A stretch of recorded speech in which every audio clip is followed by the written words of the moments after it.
This channel, $1 Million Made Easy, we love to run numbers for people. I just saw this request. Somebody said they're 61 years old and they have 800,000 saved up.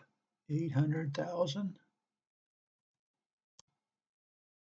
800,000, and they need 5,000 a month, they figure, and they want to know they're going to get 1,800 in their Social Security. They want to know if they can retire and maybe take a part-time job. So we got 1,800, and we're going to go and do a 70-30 split for an asset allocation.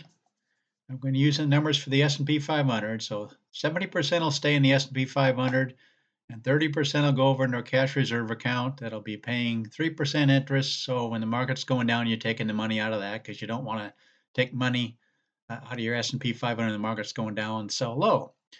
So you want to know, can he retire at age 62, which should be in the second year here, age 62, 5,000 the first year, and then 3,200 in that.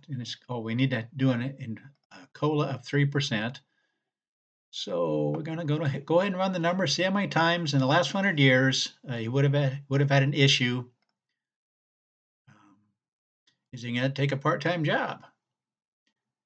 If the returns were like in the last 100 years, looks like it'd be fine 95% of the time in the last 100 years for 20 years, and 92% of the time it'd be okay in a 30-year period. Here's the actual graph.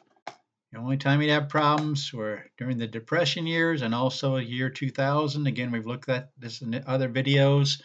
The decade of the 2000s was problematic, especially if you started out retiring with these 3 down years. If you had the 20 teens, you'd be just fine. The 1980s and 90s, you'd be just fine. In fact, every scenario would be just fine except the Depression years and the year 2000.